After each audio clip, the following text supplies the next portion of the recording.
Të nderuar miq, familjar dhe miq, gjithë ju të pranishëm.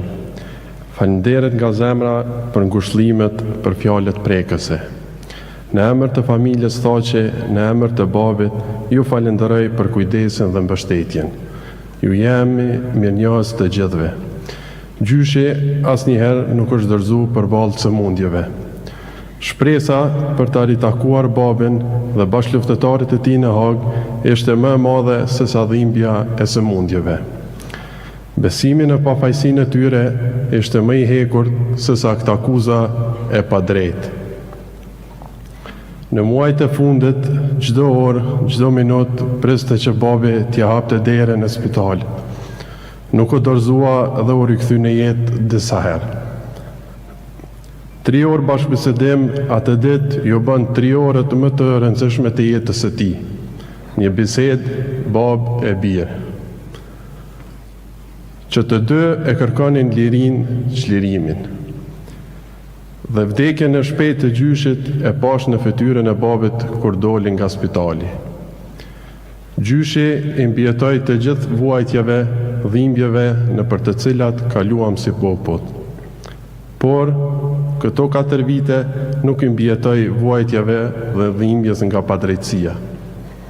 Një sëmundje e pashërueshme për njerëz të fortë, krenar dhe me dinjitet. Dhe siç thoshte shpesh gjyshi, me vdek pa u korit. Gjysh, asod nuk jemi korit. Fatkeqësisht, babin nuk e lejuan të jap lamtomirën e fundit bashkë me ne sot. Nuk e lejuan t'ia gjuajë një grosht të dheu të Drenicës mbi varr. Por, në vend të babit, sot ka ardhur Kosova, Shqipëria, Maqedonia e Lugina. I madh dhe i përjetshëm do të jetë kujtimi ynë për ty gjysh, miq e familjar të pranishëm. Për ne, gjyshi ishte kështjell e pathyeshme e urtësisë dhe e dashurisë. Ai na mësoi se bashkimi është çelësi i çdo fitoreje. Dhe personifikimi i këtij bashkimi janë krerët e OÇK-s në Hagë. Le ta ndjekum shembullin e tyre për të bashkuar sërish për fitoren e radhës mbi padrejtësinë.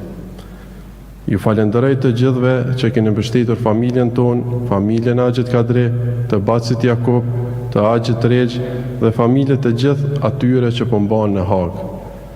Faleminderit për respektin dhe ngushëllimet tuaja. Lamtomir gjysh, prejo në paqe.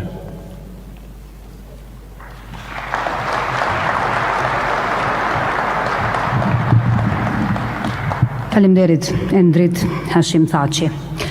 Zonja e Zotëri ju njoftoi që ceremonia e varrimit do të mbahet në orën 15 tek varreza